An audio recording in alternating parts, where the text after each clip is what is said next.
I pulled this chart today for Mexico, and their free registrations are accelerating. Yeah. Which is impressive. Mm. And it all makes sense. We look at the big publishers too. The New York Times, if you look at the last 11, 12 years of the New York Times and their metered paywall setup, you'll see that the last 5 or 6 have actually accelerated as far as new paid subscribers. Welcome to the Paywall Podcast, where we discuss paywalls and paywall strategies for news and magazine publishers. This episode of the Paywall Podcast is brought to you by Leaky Paywall. Leaky Paywall is the most flexible WordPress subscription platform. Find out more at leakypaywall.com. And now for today's episode. All right. Welcome to the Paywall Podcast. Today, we're going to talk about our new flowletter service. It's a little self-serving, and I do apologize for that up front, but we've had some incredible experiences with it, or publishers have had incredible experiences with it, and it's doing a lot of good. And we'd like to break down with looking at Mexico News Daily and their use case for flowletter and how it's saved them time and made them money and really made the connection between them and their reader that much stronger. After getting that out of the way, if you're struggling or you're not really happy with your current email newsletter provider, let's absolutely talk. Okay, so this is going to be a little bit interview style, Tyler. I know Tyler's the product manager here, and he is the brains behind flowletter, and went through from day one with Mexico News Daily, migrating from their old newsletter system to flowletter. All right, Tyler, first question. Take me back. How long ago was it, and what were they using? Can you paint a picture for where Mexico News Daily started? Yeah. So they were using MailChimp, I believe, as their newsletter sending service. And I just want to back up and explain why flowletter came to be. So anyone who runs a publication will know that when you turn on the free registration that we preach on every single episode that you need to do, if you haven't done it, please do it. Your newsletter list will start to expand quite quickly. You'll find that you'll start racking up additional fees with your newsletter provider. And so flowletter was built out of necessity to combat this punitive approach that many newsletter services have when you continue to add and add to your list. So that was the impetus behind flowletter's creation. Mexico News Daily, again, they were using MailChimp. And as most publishers do, they're building everything in MailChimp. They're having to go back and forward in that process. And so flowletter takes away that necessity, and you can build things directly in WordPress, your newsletter, send it, manage it, everything in one place. So how long ago was this when they switched to flowletter? I would say it's been about 6 months. Has it been that long? It's about Maybe. 6 months? Yeah. Well, that's fair enough. Yeah. Okay. And just a little background on Mexico News Daily. They're the largest English language Mexican news publisher out there. So they're pretty good size, I guess, regional news publisher might be a good way to classify them in the publishing world. And they're focused on news and news in the regions now, which we'll talk about in a little bit.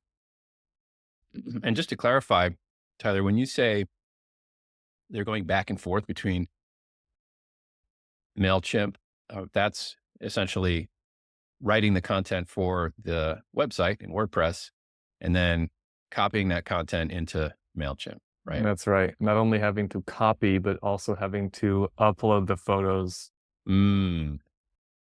embedding whatever you need to embed over in MailChimp, and scheduling inside of MailChimp, and trying to navigate 2 different ecosystems. And so with flowletter, how does it work for them now? Let's say they post an article in WordPress. What's the next step to get it to send? Yeah. So flowletter works similarly to how you publish an article. It's a post type now, and it's a newsletter post type. So inside of WordPress, you click on your newsletter tab for flowletter, and you can go in and create your newsletter inside of your WordPress dashboard, and you're able to call upon all of your post content that's already there. If you're watching this on YouTube, you'll see that there's a story that says two-way trade between Mexico and US reaches record high.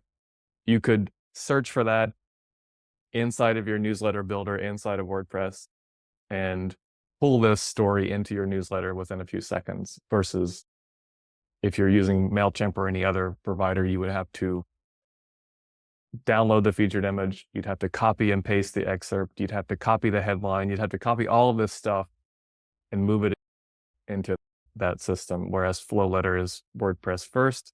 And because of that, you get the benefit of having all of your content in one place, and you're able to build out your newsletter super fast by calling up on the existing data that's there.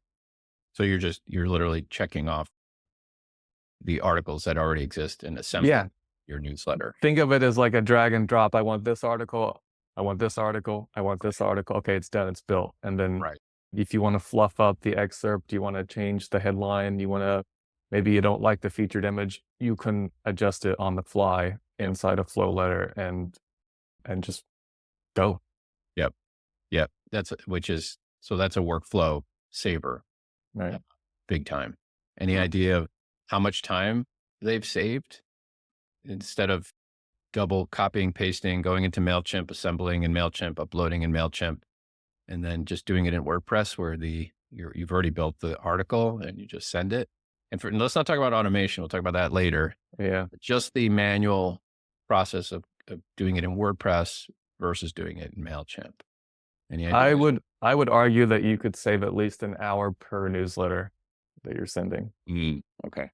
Roughly, because if you think about it, if you're publishing, in their case, you've got 6, 7, 8 stories that go out per day. If you're having to upload that, copy paste that, reorganize that newsletter every single time in MailChimp, it could take a while to do that. Whereas in this system, it could take you 10 minutes, 15 minutes. Yeah, that's amazing. Yeah. And if you're listening to this and you're curious and you made it this far and you want to actually just play around with the interface, just ping us, just reach out. No charge, no commitment. We're happy to actually drop in the newsletter builder into your site and you can play around with it. And if you like it, we can talk more. Yeah. And this is all very publisher focused.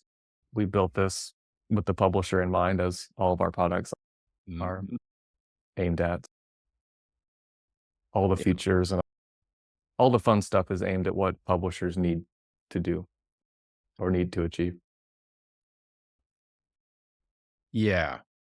I will say that what I've heard, one of the things I've heard from publishers I've talked to is that some of these email newsletter platforms have just gotten too bloated.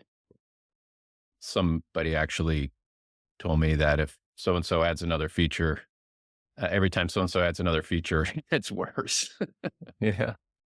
And this platform is not for everybody. This platform is based on what we think are the real pain points for publishers: speed of work, and then ease of access for your readers, so that you can get on with creating your content and focusing on your business. Whereas I do talk to publishers that are interested in having a lot of complex data, a lot of different, sophisticated workflows like drip campaigns and things like that.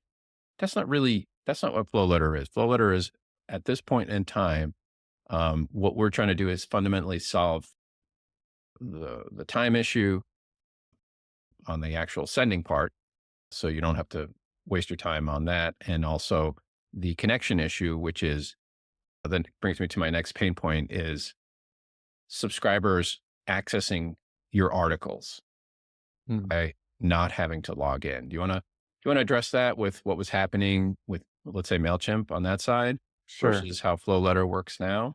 Yeah. So for any publisher using, whether it's MailChimp, ActiveCampaign, any of the other systems, you know that when you send out your newsletter and someone clicks on a link from their Gmail, let's say, and they land on the article that you provided, depending on where the meter is, they might not be able to read that article, even though they might be a subscriber.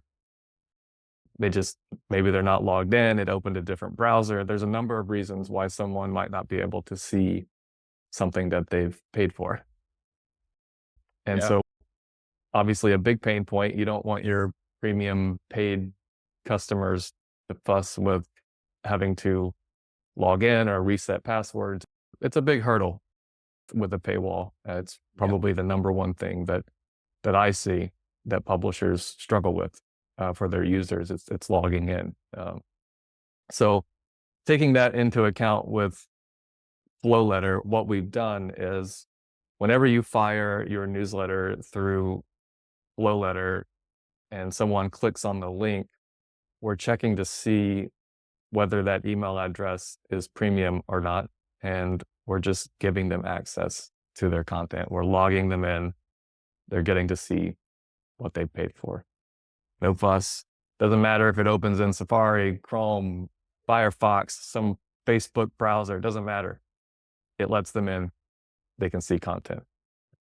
Yeah. I even hear it on my end repeatedly. So-and-so is having trouble logging in.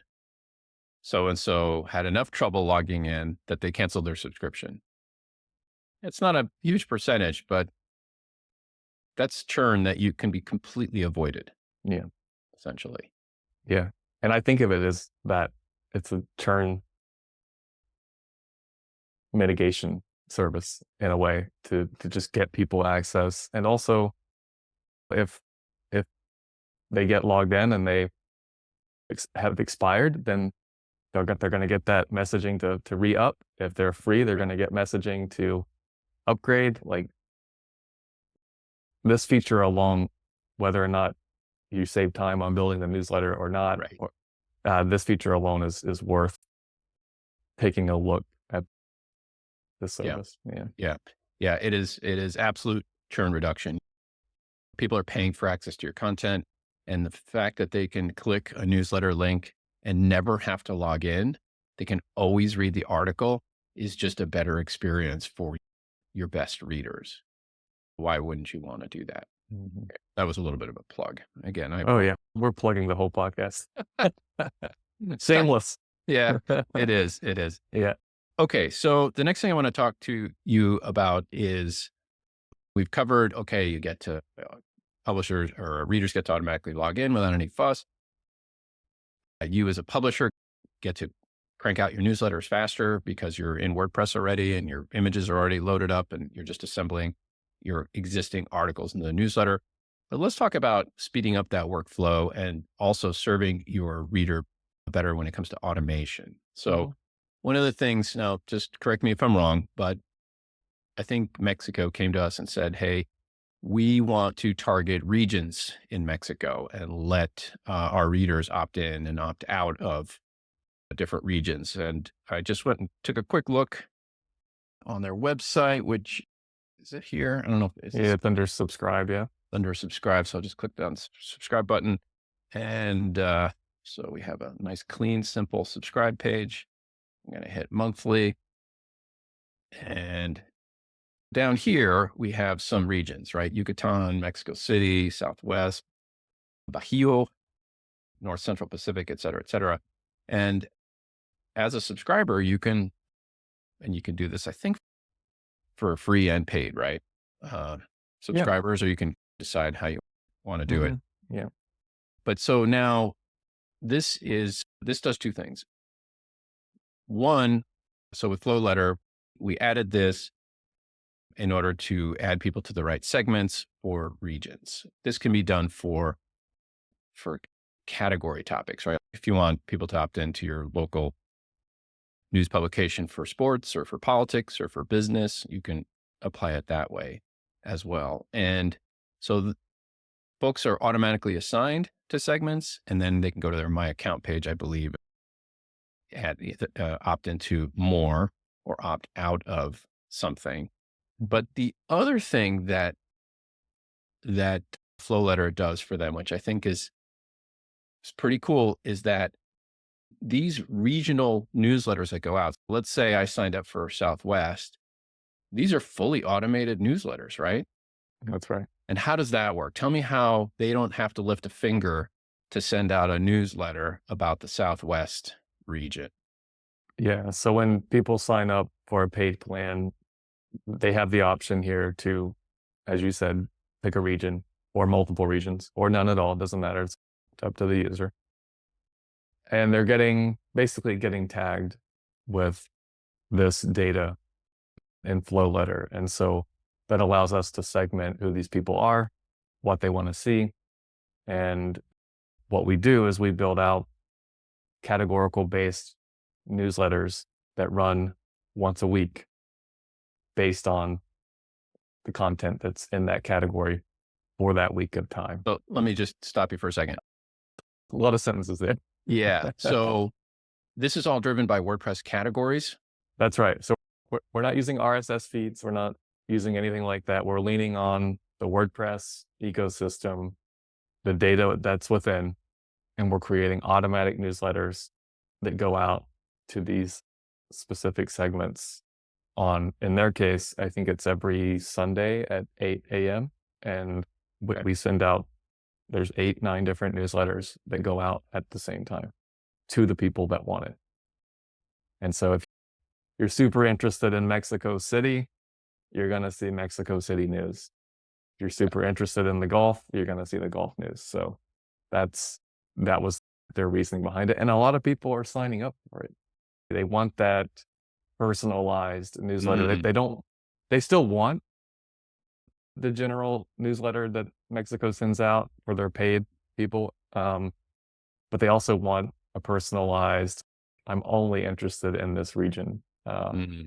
Yeah, makes total sense. Yeah. And the engagement is much higher, as you might imagine, for people who sign up on this. They open it, the open rates are off the charts, the click-through rates are off the charts. You're showing them what they want to see. Right. Yeah, that's fantastic. Can you just paint a picture of how frequently and what the schedule is for the newsletter sends, roughly? Once a week. Well, their whole approach. Let's back up a little bit because we never broke down like how many newsletters they actually send. Yeah. I believe they are sending 3 newsletters per day. Okay. I think. So they've got one that goes to their free list, so their free registration, and they've got one that goes to their paid. Mm-hmm. And then I think they have an afternoon or evening newsletter that goes out to their paid as well. Similar to, we talk about Salem Reporter. It's a similar approach to that. So they've got sort of 3 general newsletters that are going out that they're building out themselves. And then you have this preference-based, regional-based newsletters that go out once a week. And that's 8-9 different newsletters that go out. Automatically, they don't touch it. It's done for them. Right. Yeah. Just a couple of editorial notes. So the nice thing about breaking out your free newsletter with a separate email is you can lean into the upgrade messaging in your free to free registered readers. And that's really is the purpose of your free newsletter is to convert paid subscriptions. Mm-hmm. So that's great. And then your premium newsletter, you do have the opportunity to treat your paid subscribers a little differently in your premium newsletter. That afternoon edition could also be set up as a premium only benefit, as Salem does. So there's just a couple of ideas for you. Yeah. And the beauty of this is that at any point in time, your paid subscriber can go into their My Account page or click the link at the bottom of their newsletter and update the preferences. They're like, oh, wow, I love Southwest, but I just traveled to the Baja region and I want some of that news. So now you can update your preferences in real time. The next newsletter that goes out on Sunday, you'll get it. And so that's all part of the flowletter ecosystem. Again, we've built this for the publisher. Yeah. So That's awesome. So folks can opt in and opt out of their categorical preferences. And they stay on those main lists, right? They stay on, whether in this case, they're still on the paid list, even though they didn't select any of these preferences. You're not going to unsubscribe them from the whole system if they opt out. Yes, that's some email providers tend to do. Okay. Yeah. And so to take it one step further, how does a paid subscription, let's say somebody cancels or their credit card fails, does that get accounted for? Yeah. So we're keeping track of their Stripe status. So if someone pays, we're tagging them as paid. If somebody fails in Stripe, we're tagging them as failed. If somebody cancels, we're tagging them as canceled. If they happen to renew it, back to paid.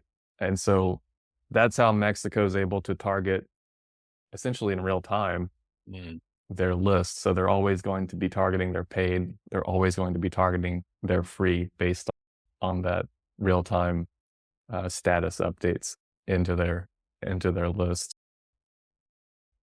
Yeah, that's fantastic. So if somebody signs up and then they get canceled out for whatever reason, they're back to the free list, which has the upgrade messaging in it. That's right.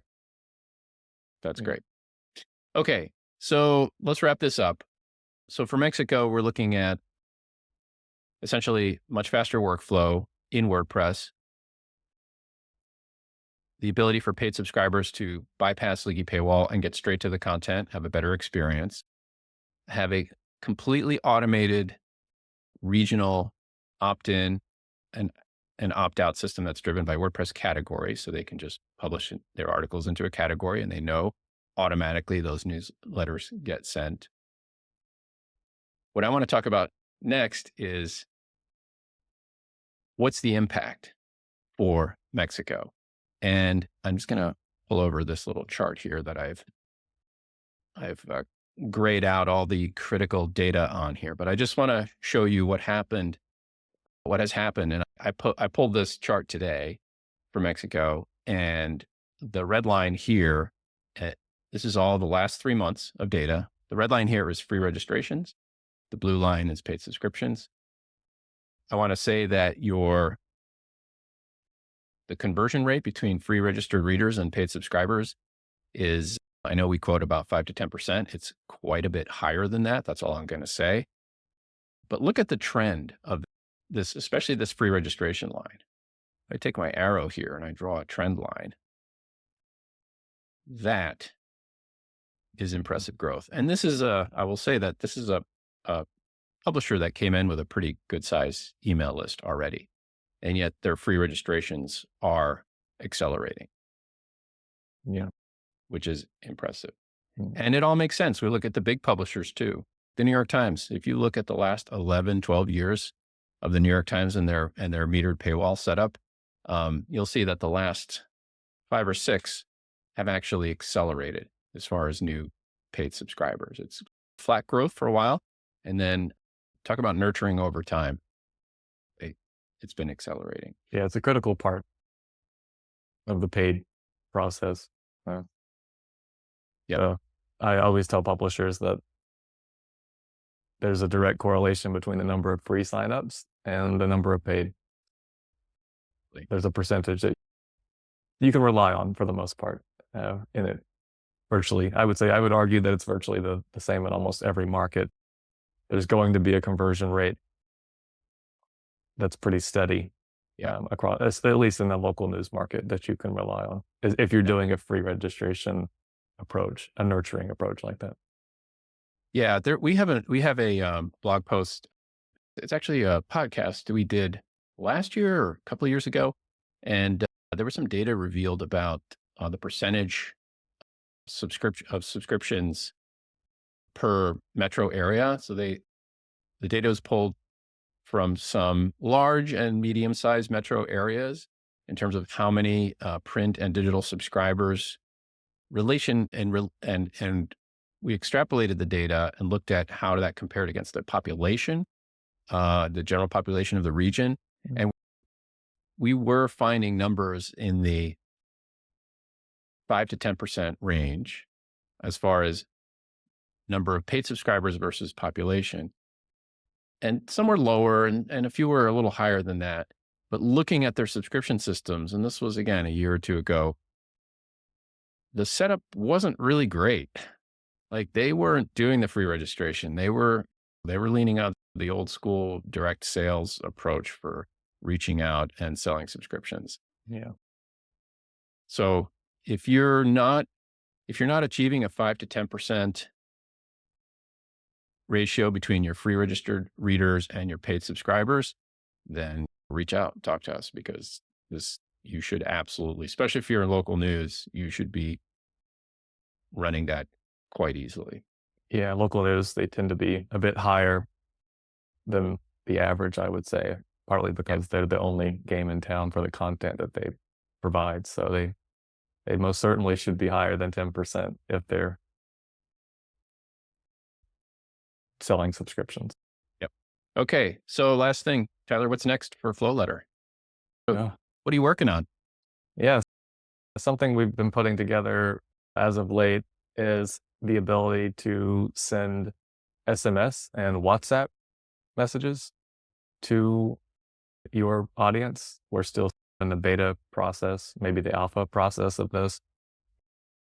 But essentially, you'll be able to collect phone numbers in the checkout process in Leaky, and then you'll be able to target messages to people that want news updates, perhaps via WhatsApp or via SMS. That's fantastic. So it's one more step in terms of wresting control over your destiny as a publisher. So when you grab an email address, which is the free registration is all about, and you send your newsletters frequently, which is another topic, you're basically taking control of your own traffic. You don't have to lean on SEO or social as much anymore. And with the next step of reaching people via SMS or WhatsApp, it's the next natural step to controlling your future. I heard a publisher speak last night, actually. I went to attend a session, and I could tell that this publisher was lost in social media a little bit because there's a lot of TikTok and there's a lot of talk about being really present on these platforms. But of course, these platforms always change. And so you put a lot of effort into a platform, whether it's appealing to Google or appealing to Facebook or appealing to TikTok. And then they make changes and all of a sudden your content disappears on you. But when you have an email address, when you have a phone number and you are sending your newsletter is structured correctly and you're sending it frequently, what we see, and Mexico's a good example of that, is we see traffic to a site mushroom, we see email lists mushroom, and we see paid subscriptions also mushroom. You can do it all, and that pleases your advertisers. You can set up ad-free plans if you're heavy into advertising for paid subscribers. That will motivate a push, and yet your advertising exposure goes up because your overall traffic has increased so much. I know it's a little counterintuitive on that one, but that's the reality. Yeah, try not to focus on the social stuff so much. I like to think of it as like polishing a used car or like a rental car. I'm going to take it back. Yeah, well, why on earth am I doing all this effort to then take the car back? It just doesn't make a lot of sense.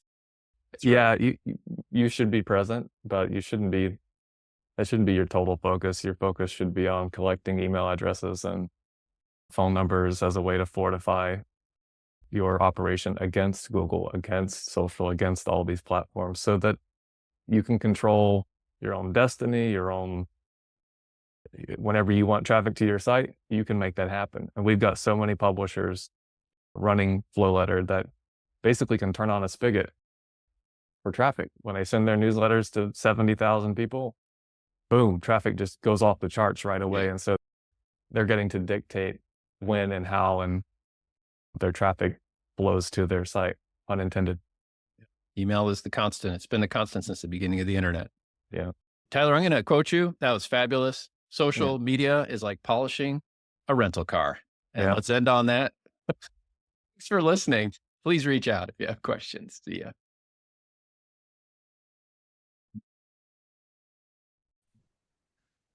So if you want our help in actually developing benefits copy for all your touch points and have us install it across your website, just get in touch and let's talk about how to do that. It'll help convert subscriptions. Thanks for listening to the Paywall Podcast.